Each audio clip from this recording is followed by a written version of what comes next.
Hello there, and welcome to this episode of the Movies in Focus podcast. As always, I'm Niall Brown. Actress and filmmaker Megan Tremethick joins this episode of the podcast, and we dive deep into her acclaimed low-budget epic, The Reign of Queen Ginnarra, and we explore the inspiration behind the film and how Megan ended up bringing the enigmatic queen to life on screen. We also discuss Megan's journey as a filmmaker, her approach to storytelling, and what drives her passion for cinema. Now, whether you're a fan of low-budget genre films or just love hearing about the artistic process, this is a conversation you won't want to miss. And, as always, I hope you enjoy what we have to talk about. It was great to sort of have somebody get in touch and go, will you review my movie? And it happens a lot, yet you rarely get a physical copy, so thank you for that. Oh, my pleasure. I wanted to send you a fancy letter as well. Yeah, and again, that was a really good touch. So, it's really, as a low-budget filmmaker, I presume marketing's a very tough thing for you to do, to balance along with making the film, starring in the films, and sort of making sure that people see it. Is that something that you work hard at? Yeah, it is for sure. Obviously it's a team effort. Laurie is an amazing marketer. Sarah is also an amazing marketer. Like the whole team we really need to kind of pull together, because, it's low budget and we're a small team. But yeah, I do really care a lot about the marketing, and I really want our films to, I guess, get out there. So I just try and do what I can really when I have time.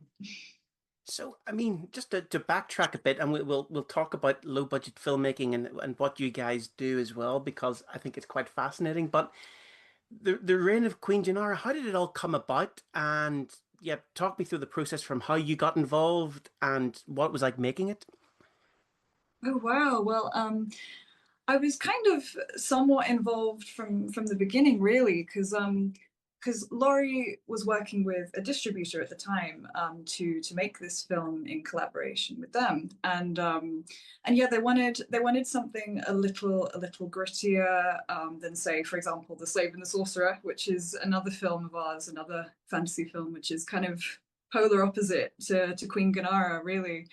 And so yeah, so they wanted something dark, gothic, very kind of atmospheric. And so Laurie kind of went about writing the script with that in mind. And then once the script was ready, then I was really excited for that one, because that summer for about 3 or 4 months, we were making 3 feature films back to back, which is kind of crazy and insane, but we had to do it because they were lined up, and that was the time that we had. So Queen Ginnarra was in between a film called Black Chariot, which is our 1950s inspired film noir. And then straight after that is another film which is a little bit more mysterious, which we haven't really fully announced yet. But yeah, Queen Ginnarra was right in the middle. But I don't know, when I first read the script for it, there was just something about that one. Although I was so excited for all the films, something about Queen Ginnarra just made me very excited. So yeah. I mean, you're great in the film, and it's a very good role. In fact, I think in my review, I sort of said there wasn't enough of you. You could have Oh, sort of you were sort of used. But now when I know you're making 3 movies back to back, there's probably a reason why you're not on set every day or whatever. But I mean, a fascinating film because it's low budget, and I mean, one of the reasons I like it so much is you watch low budget films and people are locked in one house or a room, and it's a found footage film, and it's very kind of, yeah, tick the box of how you make a low budget film. But this has scope. There's an epic quality to it. It reminded me a bit of Game of Thrones, the Roger Corman films, the Poe films, touch of Excalibur. mhm. When you're a low budget filmmaker and you're making something like that, and you're shooting sort of for the stars, do you know you're going to pull it off when you get to the end, or is it just blind faith in Laurie or and everyone else on the team? How does it feel? Oh wow. I think I do have a bit of a blind faith in Laurie, because I think also because we had just shot The Slave and the Sorcerer, and that felt like an epic fantasy film, at least to me, but just in a very different way. Like in that one, we were leaning into, you know, very 1980s B movie kind of fun. And that one felt, at least to me, when I watched it at the Romford Film Festival, which is where it screened, I felt like it was epic and just a kind of roller coaster of fun for that one. So yeah, no, I completely trusted Laurie that although this was very different and perhaps even more challenging because of the serious nature, and it's a very political script, but I know how well read Laurie is. He's a massive history buff, and because he's kind of taking the lead in the script, I mean, obviously Sarah's an incredible writer as well. Between them, I knew they were going to make something really strong. And I felt that Slave and the Sorcerer had the production value to kind of show that, yeah, this one, I think they could do it. And yeah, I'm proud of the guys. And I mean, I'm trying to put this diplomatically because I don't want to sort of talk about your age, but you're presumably a lot younger than me, and yet you've got these sort of touchstones for older films that you seem to enjoy. Where does your sort of your film knowledge come from, and your love of film? Um, I think it's a little bit of both. It's a little bit obviously pre-Hex and a little bit post-Hex. I was a huge Amicus fan before, like way before I met the Hex team. Before I got involved in this style of filmmaking, my dad years ago showed me Vault of Horror, which is one of my favorite Amicus films, and I just fell in love with that style of horror and that style of filmmaking. And he kind of got me into lots of retro horror films now, like say Phantasm, the Phantasm films. I love them. They're great. He also showed me kind of retro Doctor Who stuff like that. And so I think that side of storytelling, that was kind of how I got into those kind of films. But I will say that the Hex team has played a big part in it as well. Like Laurie has recommended me so many amazing old movies, classic films, and yeah, so I owe some of it, a fair bit of it, to him as well. So it must be like you're constantly at film school, or you're learning and discovering. Yeah, no, it really is. It really is there. And it kind of changes me. I feel like a lot of films, like we'll all have film nights together and things where I watch films with the team, and I kind of feel like a completely different filmmaker after some of them. It does feel quite like fundamental film school. You're absolutely right. Yeah. And obviously, the Hex team and everything's based in Scotland. You're obviously not Scottish. How did you end up sort of falling in with that crew? Yeah, I'm from Cornwall originally, which is, yeah, right southwest of England. Um, I originally auditioned for a Hex film, another fantasy film actually, called Dragon Knight, and for the role of Jigme, and a kind of black-clad assassin archer lady. And I got the part, and I came up and shot the feature film with the team, and then I just kind of never left. Really, I just kept coming back for more and making more feature films with them. And I mean, going through the credits as well, you're not just an actress within the film. Again, what's it like when you're working in the realm of low budget film where you have to do different roles? How does that feel for you? Do you feel like you're getting again a holistic sort of a schooling in how films are made, not just even the sort of the concepts of what a film is, but literally the day-to-day nuts and bolts of making a film? Yeah, 100%. Even before I joined, I moved up and joined the Hex team, I was kind of almost putting feelers out because I was trying to sort of become, like help other filmmakers produce their films, or I would try and get more involved, like sourcing costumes or helping with like planning and sourcing locations. But unfortunately, a lot of the productions I tried to get involved with, they ended up kind of falling apart. And so I found myself wanting to do more and getting let down by other people that maybe didn't have a strong core team. And so I think the thing I love the most about working with Hex is that we do have a strong core team, and all that effort will not go to waste, because we're always busy and we're always making feature films, which is exactly what I want to do. Yeah, to answer your question, it was a struggle at first. I think I think the first one where I started doing a bit more, well, actually, I think it was Ghost Crew. I did a tiny bit of second unit directing, and it was nerve-wracking, and it was really nice of the guys to allow me to do that. But I definitely got the bug, and then I started just trying to help with costumes and makeup, and then I kind of worked my way up to having more control over some of the costume design and some of the makeup design.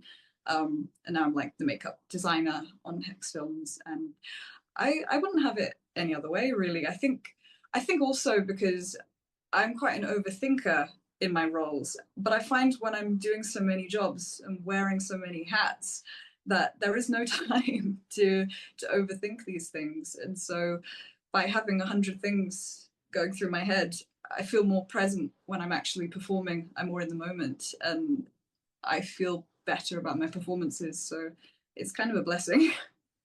Yeah, that you always hear about sort of actors having to be in the moment, but obviously you find it easier not to overthink it. Is that a spontaneous thing or a spontaneity that you can just then sort of be there, and it's almost like, although you've learned the script, you're able to.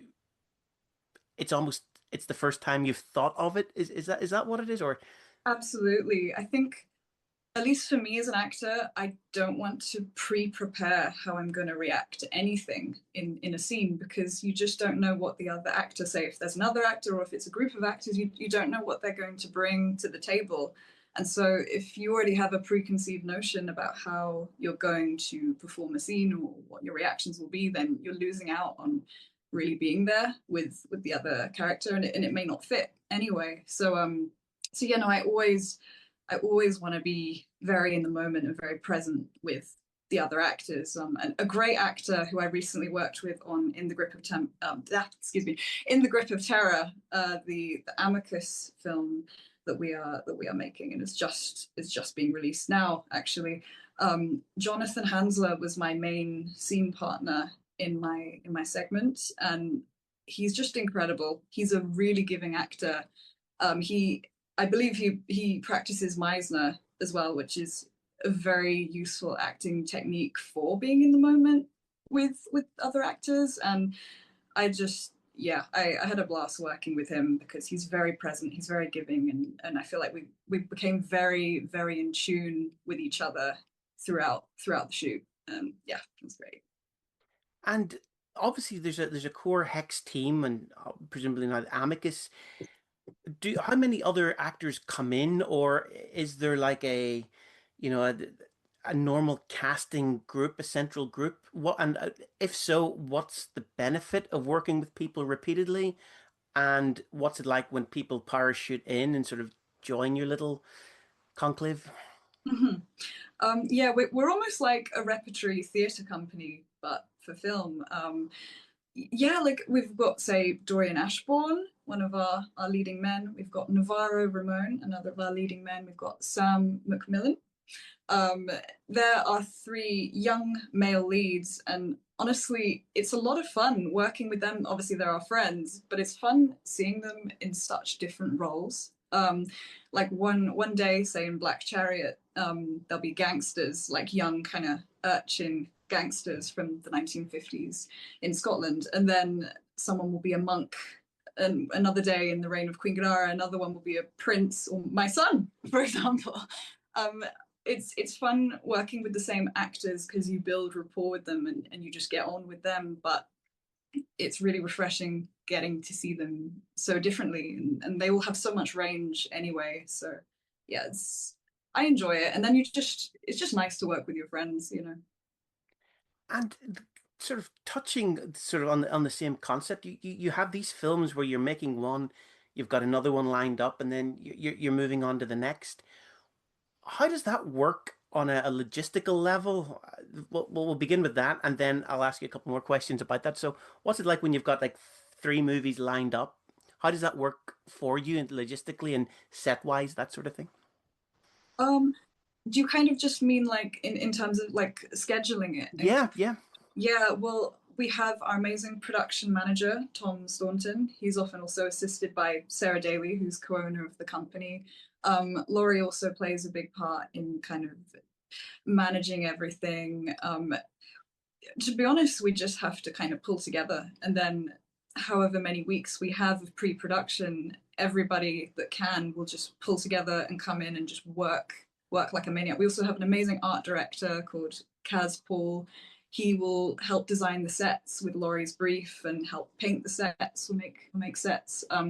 We also have a dungeon set, which is very versatile and has been in almost every movie that we've shot since we constructed it, because it took about 4 months, so we're getting our money's worth.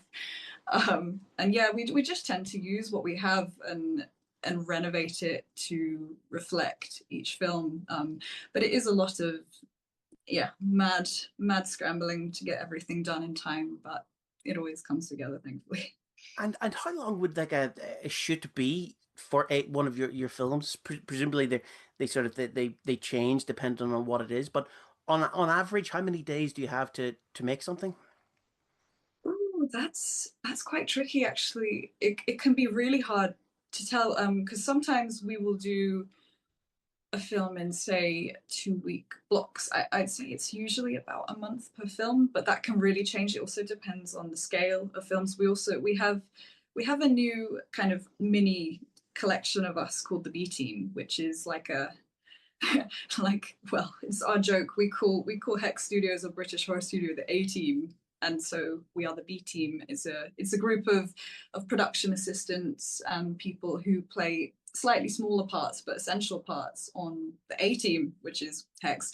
And yeah, we are now forming a B Team, and so those shoots can be 6 or 7 days max, and that's all that we can afford because obviously it's a much lower budget. But yeah, on hex shoots, it can sometimes be a month, it can sometimes be longer, but we tend to shoot in blocks if it's a bit longer. So it could be, say, 1 week we'll be shooting and then we'll have a few months, like sometimes even a few months off. For In the Grip of Terror, it took quite a long time in different blocks to complete that, just because of the nature of each segment being different. Maybe it's how my mind works, but how do you keep track of it? Because that sounds like a lot of work to sort of mentally sort of keep juggling and sort of know where you are. Yeah, it is a lot of mental juggling, to be honest, but it's fun. For example, when we were shooting some of In the Grip of Terror, we were also shooting scenes for my debut feature film, which is called Spoiling You, which is an ASMR horror film. And yeah, sometimes we would even be shooting scenes of each on the same day. So we would, because of our cast, because some of our casts were in both films, and that was the only availability they had. So we'd shoot some In the Grip of Terror, then the same actor, we would shoot scenes of Spoiling You. Um, Luckily for those two, the films tonally, at least to me, feel so different that it felt kind of effortless. But my way around it was just to do a ton of prep, and just to make sure that I knew each project so inside out by that time that I wouldn't get confused. That must be quite a terrifying thing. I mean, presumably you've done enough of these now to know, but you know that's a big burden, I would imagine, to carry, knowing that you're a central figure in how these things turn out. Yet you're juggling so much, but I mean, obviously it works. Yeah, I mean it's a lot of pressure, but it's invigorating. Life is good with a challenge. No, I do find it fun, and I feel like with every film that I do with British Horror Studio or with Amicus Productions, it just feels like a fun challenge in some different way, and I feel like I learn more about myself as an actor or as a filmmaker by kind of pushing my boundaries and seeing what I can. I feel like every project there's something that terrifies me, but I kind of just embrace it, and it always works out okay. And what if I mean, I talk to a lot of low budget filmmakers, and the main problem, again, we're talking logistics and sets and everything else, but is funding, sort of getting the money. How difficult is that? I know you guys do a lot of sort of crowdfunding online, but it must be tough having an idea or going into a movie knowing that you've got limited resources. talk to me about the funding aspect because I've been doing this for years and it still boggles my mind how it all works. Yeah, I mean, hey, it still boggles my mind as well. Um, I mean, really, Laurie and Sarah, they're our main producers. They are the producers. They obviously have a lot more experience in crowdfunding than me. Laurie's pretty impressive at Kickstarter, I must say. I'm always impressed. I'm like, how does he do it? But really, also, we have a core audience of lovely people that support our work, and thankfully, they come back and buy more of our films and support us. And honestly, I'm pretty sure Laurie would also say we could not do what we do without them coming back and being amazing. So really, yeah, a lot of it is through crowdfunding, and yeah, we're just really grateful for the support that we get. And to build that core audience, again, going back to the marketing and sustaining these people who come back and sort of buy your movies and to help fund you, how do you? What's it like working with them, and what's your relationship like with those people? Because obviously they're core and central to what you do. Yeah, I mean, Laurie actually he writes Patreon updates to them because we have a British Horror Studio Patreon, and a lot of our main supporters do follow us on the Patreon and back us on there. And so honestly, pretty much every second day, Laurie writes a long Patreon article, kind of informing them of what we're doing, keeping them up to date because we're always doing some crazy project. And so they kind of have a direct access to us regularly. And I think that helps because they can always leave comments, they can always see what we're doing, and we kind of can always engage with them, which is really nice. And yeah, it's great having such a immediate access to your core audience because then they can let you know if they like what you're doing or if they don't, and yeah, it's great. Yeah, and I can imagine, again, as somebody who's seen some of your stuff, that it really has a throwback quality. I mean, that's great that no one else, although people sometimes try to make films like that, you guys are really going hell for leather and going, right, we are going to make a sword and sorcery movie. We are making this sort of big, well, low budget but big scope fantasy. That must be great that these people are getting the fix that they got from movies 30 years ago through what you present to them. Yeah, no, that's awesome. Like I'm a huge fan of you mentioned it earlier, Excalibur. I love it. I actually rewatched it again like a few weeks ago and I just love it. And I think that's one of the things I personally like about the Reign of Queen Ginnarra is just it feels similar, obviously much lower budget, but it feels similar to Excalibur. And as a fan of that movie when I was growing up, yeah, it feels really nice that we can at least pay homage to a film like that. And yeah, we definitely have those inspirations. So that's good that it seems that way. That's good.